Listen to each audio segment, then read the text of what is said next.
పోటీ చేస్తే ఇండిపెండెంట్ గా 2,000 రెడ్డి గారు, మాజీ ముఖ్యమంత్రి జగన్మోహన్ రెడ్డి ఒక విషయం చెప్పారు. ఆయన గురించి చెప్పుకుంటూ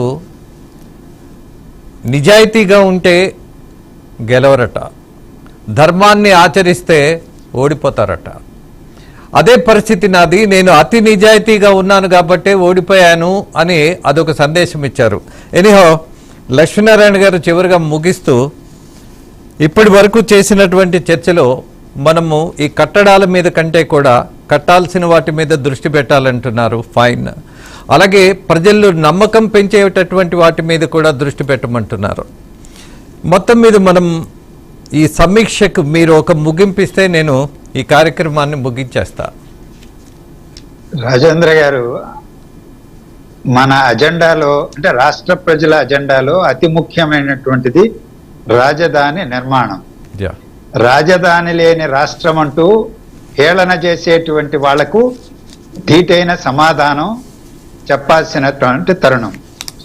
ఆ సిఆర్డిఏ లేదా చట్టం ప్రకారం రూపొందించినటువంటి ఆకృతికి అనుగుణంగా రాజధాని నిర్మాణానికి అర్థం వచ్చేటువంటి ఏ పనైనా సరే దాన్ని తొలగించుకుంటూ ముందుకెళ్లాల్సినటువంటి అవసరం ఉంది. ఆ కోణం నుంచే నేను ఇంతకు ముందు మాట్లాడింది కూడా ఒకటి. ఎందుకంటే సీడ్ యాక్సిస్ రోడ్డు కనెక్టివిటీ అనేది కీలకమైంది. రోడ్డు లేదు, ఎడారి లేకపోతే అడవి ప్రాంతం అని గత ప్రభుత్వ కాలంలో మంత్రులు స్పీకర్లతో మొదలుకొని మాట్లాడారు. రహదారే లేదని.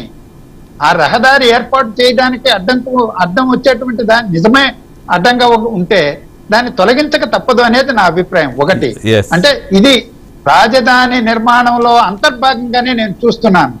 ఎందుకంటే సిఆర్డిఏ కంప్లైంట్ చేసింది, అభ్యంతరం పెట్టింది. లక్ష్మీనారాయణ గారు చాలా విలువైన సమాచారం ఇచ్చారు. అలాగే ఒక మెసేజ్ కూడా ఇచ్చారు. ముగిస్తాను if you don't mind. But మన ముగ్గురం ఒకటి గమనించాలి. తులసిరెడ్డి గారు మనకి ఏ సుమతి శతకం చెప్పలా. మిస్ అయ్యాం తులసిరెడ్డి గారు, చాలా మిస్ అయ్యాం. ఎనీహౌ, ఒక మంచి చర్చ చేశామని